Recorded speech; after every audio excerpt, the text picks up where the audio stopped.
answer the word. I'm not an emotional impression. Is that your impression? No. Mike Wallace, Ayn Rand, 225-1. Well, I've practiced it all my life.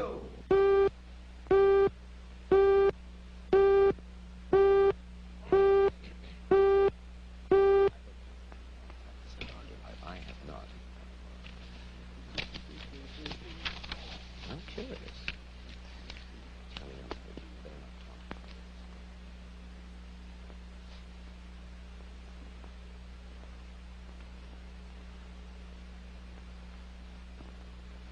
This is Mike Wallace with another television portrait from our gallery of colorful people. Throughout the United States, small pockets of intellectuals have become involved in a new and unusual philosophy which would seem to strike at the very roots of our society.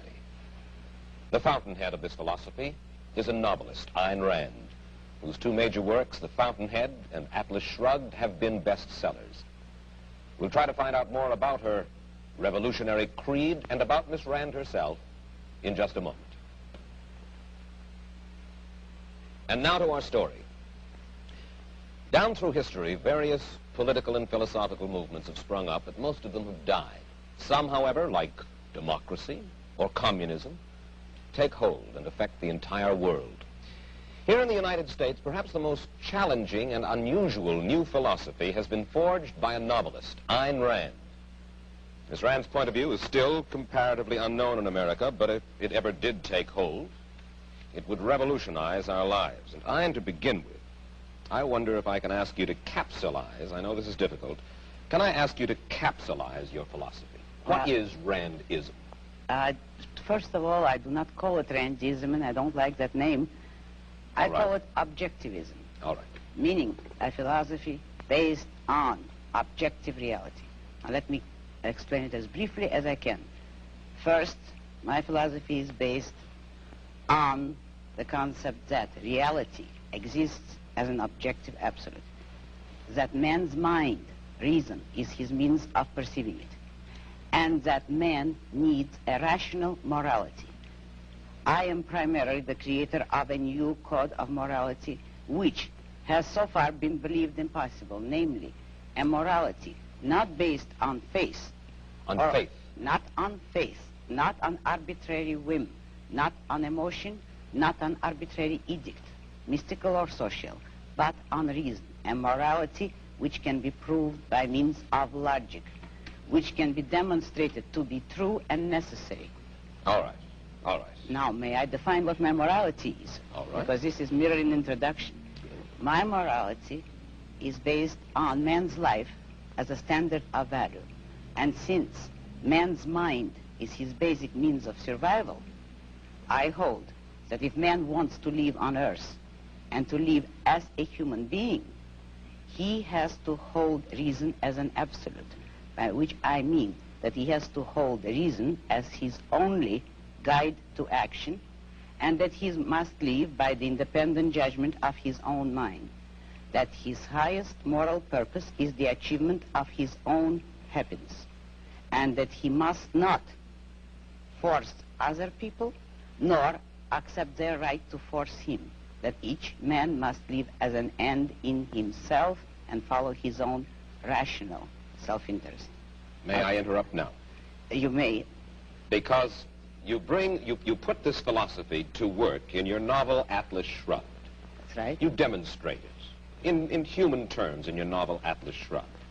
And let me start by quoting from a review of this novel Atlas Shrugged that appeared in Newsweek. It said that you are out to destroy almost every edifice in the contemporary American way of life, our Judeo-Christian religion, our modified government-regulated capitalism, our rule by the majority will. Other reviews have said that you scorn churches and the concept of God. Are these accurate criticisms? Yes, I agree with the facts, but not the estimate of this criticism. Namely, if I am challenging the base of all these institutions, I'm challenging the moral code of altruism, the precept that man's moral duty is to live for others, that man must sacrifice himself to others, which is the present-day morality. What do you mean by sacrifice himself for others? Now we're getting to the point. One moment. Since I'm challenging the base, I necessarily would challenge the institutions you named, which are a result of that morality. All right. And now what is self-sacrifice? Yes, what is self-sacrifice? You say that you do not like the altruism by which we live. You like a certain kind of Ayn Randist selfishness. I would say that I don't like is too weak a word. I consider it evil. And self-sacrifice is the precept that man needs to serve others in order to justify his existence, that his moral duty is to serve others. That is what most people believe today. Well, yes, we're taught to feel concerned for our fellow man, to feel responsible for his welfare, to feel that we are, as religious people might put it, children under God and responsible one for the other. Now, why do you rebel? What's wrong with this philosophy? But that is what, in fact, makes man a sacrificial animal. That man must work for others, concern himself with others, or be responsible for them. That is the role of a sacrificial object. I say that man is entitled to his own happiness and that he must achieve it himself, but that he cannot demand that others give up their lives to make him happy. And nor should he wish to sacrifice himself for the happiness of others. I hold that man should have self-esteem. And cannot man have self-esteem if he loves his fellow man? What's wrong with loving your fellow man? Christ, every important moral leader in man's history, has taught us that we should love one another. Why, then, is this kind of love, in your mind, immoral? It is immoral if it is a love placed above oneself. It is more than immoral, it's impossible. Because when you are asked to love everybody indiscriminately, that is, to love people without any standard, to love them regardless of the fact of whether they have any value or virtue, you are asked to love nobody. But in a sense, in your book, you talk about love as if it were a business deal of some kind. Isn't the essence of love that it is above self-interest? Well, let me make it concrete for you. What would it mean to have love above self-interest? It would mean, for instance, that a husband would tell his wife, if he were moral, according to the conventional morality, that I am marrying you just for your own sake. I have no personal interest in it, but I am so unselfish that I am marrying you only for your own good. Well, should husbands and wives would tally any up? woman like that? Should husbands and wives tally up at the end of the day and say, well, now, wait a minute. I love her if she's done enough for me today, or she loves me if I have properly performed my functions? No, you misunderstood me. That is not how love should be treated. I agree with you that it should be treated like a business deal, but every business has to have its own terms and its own kind of currency. And in love, the currency is virtue. You love people not for what you do for them or what they do for you. You love them for the values, the virtues which they have achieved in their own character. You don't love causelessly. You don't love everybody indiscriminately. You love only those who deserve it. And then if a man is weak or a woman is weak, then he is beyond love? He certainly does not deserve it. He certainly is beyond. He can always correct it. Man has free will. If a man wants love, he should correct his weaknesses or his flaws, and he may deserve it. But he cannot expect the unearned, neither in love nor in money, neither in matter nor spirit. You have lived in our world, and you recognize the fallibility of human beings. There are very few of us, then, in this world, by your standards, who are worthy of love. Unfortunately, yes, very few. But it is open to everybody to make themselves worthy of it, and that is all that my morality offers them. If they will a way to make themselves worthy of love, although that's not the primary motive. Let's move ahead. How does your philosophy translate itself into the world of politics? Now, one of the principal achievements of this country in the past 20 years particularly, I think most people agree, is the gradual growth of social protective legislation based on the principle that we are our brother's keepers. How do you feel about the political trends of the United States, the Western world? The way everybody feels, except more consciously. I feel that it is terrible, that you see destruction all around you, and that you are moving toward disaster until and unless all those welfare state conceptions have been reversed and rejected. It is precisely these trends which are bringing the world to disaster, because we are now moving towards complete collectivism or socialism, a system under which everybody is enslaved to everybody. And we are moving that way only because of our altruist morality. Yes, but you say everybody is enslaved to everybody, yet this came about democratically, Ayn. Free people in a free country voted for this kind of government, wanted this kind of legislation. Do you object to the democratic process? I object to the idea that people have the right to vote on everything.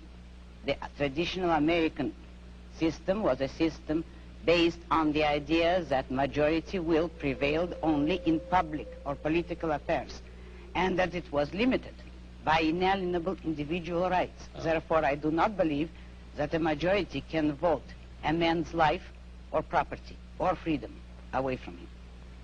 Therefore, I do not believe that if a majority votes on any issue, that this makes the issue right. It doesn't. All right. Then how do we arrive at action? How should we arrive at action?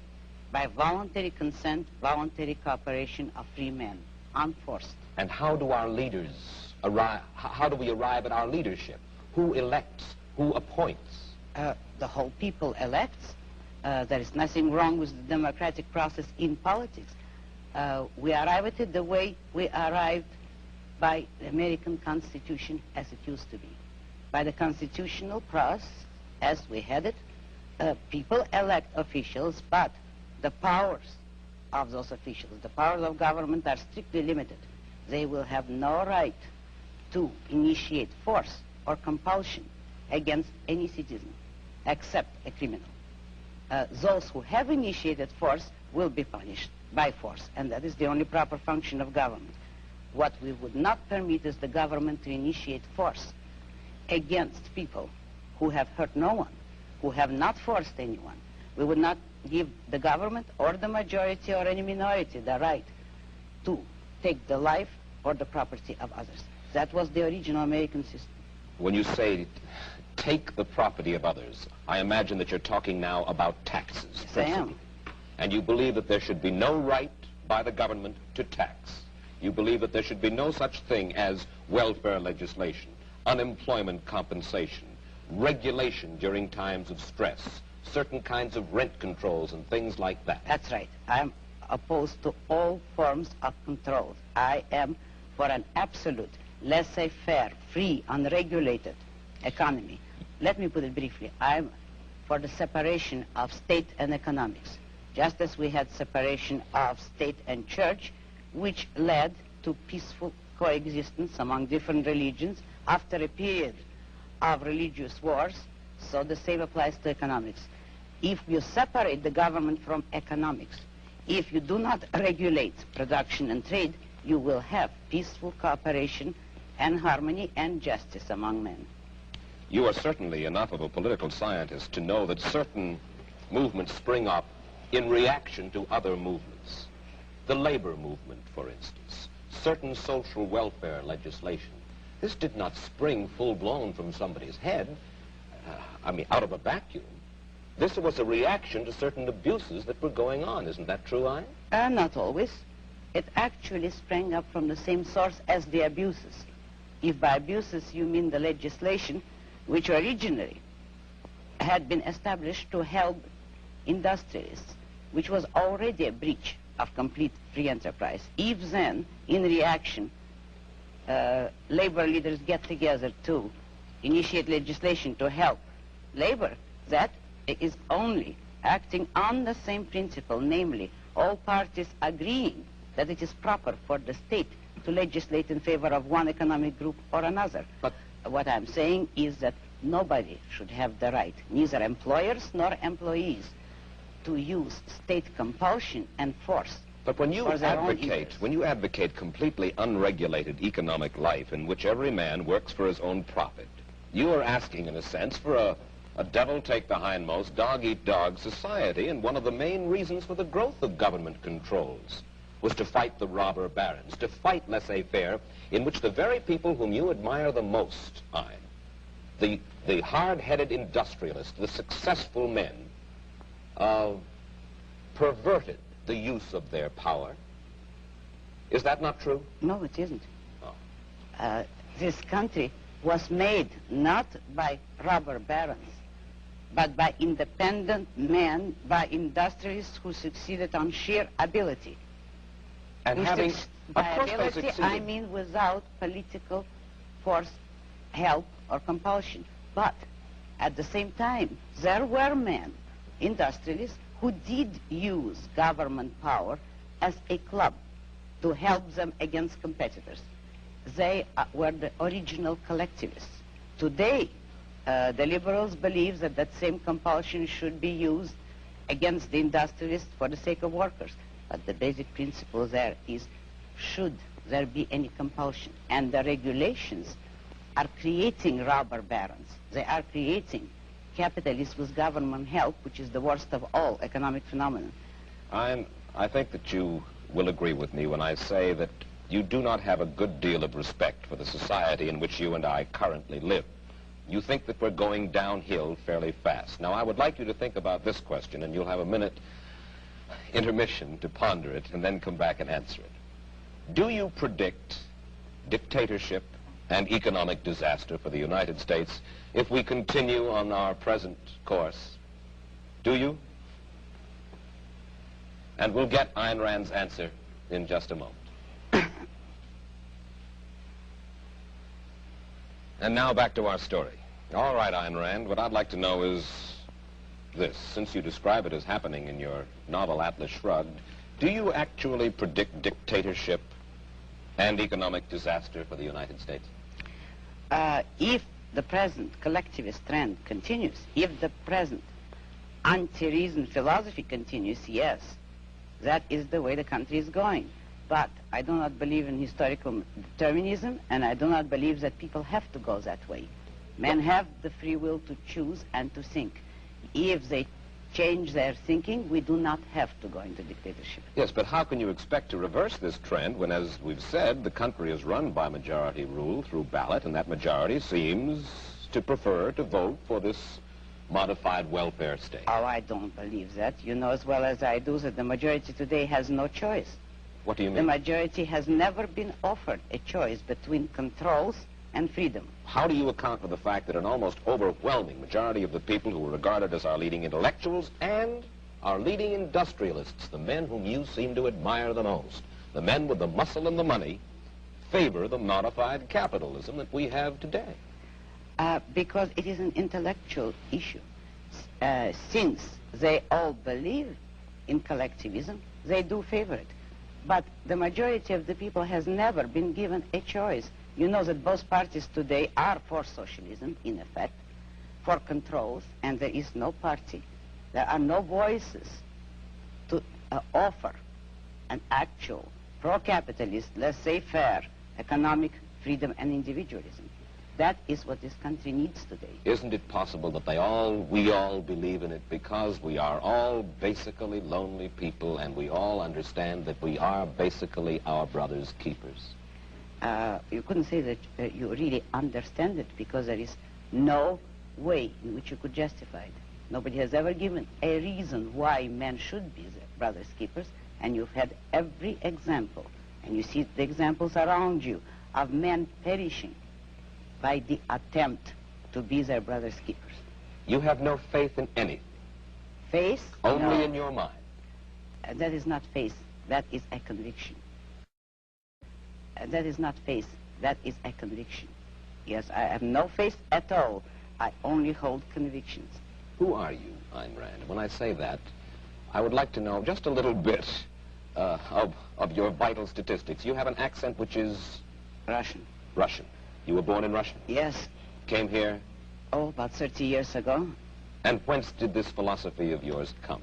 Out of my own mind, with the sole acknowledgement of a debt to Aristotle, who is the only philosopher that ever influenced me. I devised the rest of my philosophy myself. Your parents, Did they die in Russia, or did they come here to the United States? No, I came here alone, and I don't know. I have no way of finding out whether they died or not. You are married? Yes. Your husband, is he an industrialist? No, he's an artist. His name is Frank O'Connor. And he, not the writer? He no, paints. not the writer. And does he live from his painting? He's just beginning to study painting. He was a designer before. Is he supported in his efforts by the state? Most certainly not. He's supported by you for the time being? No, by his own work, actually, in the past. Well, I know. By me, if necessary, but that isn't quite necessary. And there is no contradiction here, in that you help him. No, because you see, I am in love with him selfishly. It is to my own interest to help him if he ever needed it. I would not call that a sacrifice because I take selfish pleasure in it. Let me put one specific case to you. Suppose under your system of self-sufficiency, one single corporation were to get a stranglehold on a vital product or a raw material, uranium, for instance, which might be vital for the national defense, and then would refuse to sell it to the government. Then what? Under a free system, no one could acquire a monopoly on anything. If you look at economics and economic history, you will discover that all monopolies have been established with government help, with the help of franchises, subsidies, or any kind of government privileges. In free competition, no one could corner the market on a needed product.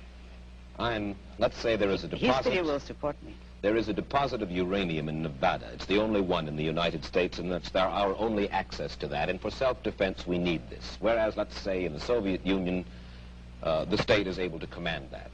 And a kind of a strange man of strange beliefs got hold of this uranium and said, I will not sell this uranium to my government. He should not be able to be forced by the government, according to your philosophy, to sell that uranium. But you realize that you are setting up an impossible fantasy. That is, if you're talking of any natural resource that is vitally needed, it could not become vitally needed if it were that scarce. Not scarce to the point where one man could control all of it. So long as, I'm using your example, if a natural resource exists in more than one place in the world, no one man is going to control it. All right, let's take another. How do we build roads, sanitation facilities, hospitals, schools? If the government is not permitted to force, if you will, by vote, taxation, use your word, we have to depend upon the trickle-down theory, upon the noblesse oblige, the largesse. I will answer you by asking you a question. Who pays for all those things? All of us pay for these things. When you admit that you want to take money by force from someone and ask me how are we going to build hospitals or roads, you admit that someone is producing the money, the wealth, that will make those roads possible. Now you have no right to tell the man who produced the wealth in what way you want him to spend it.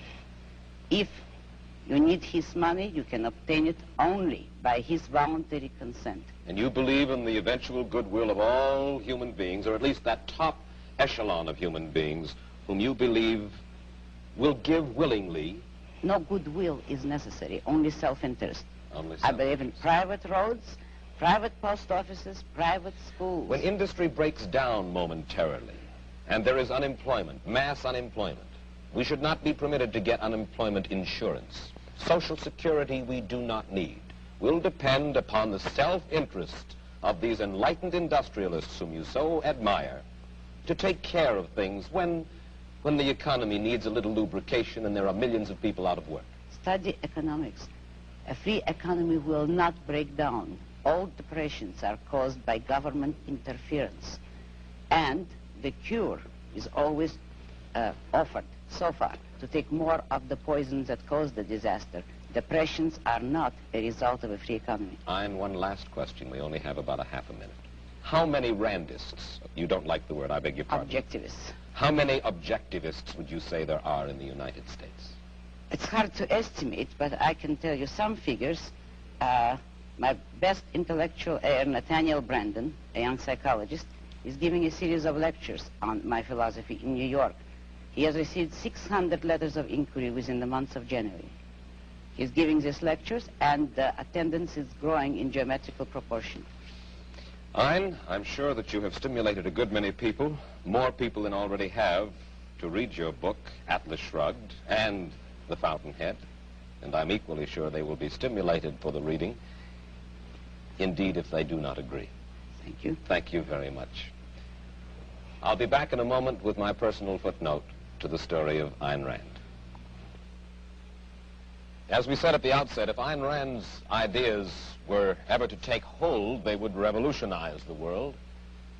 And to those who would reject her philosophy, Miss Rand hurls this challenge.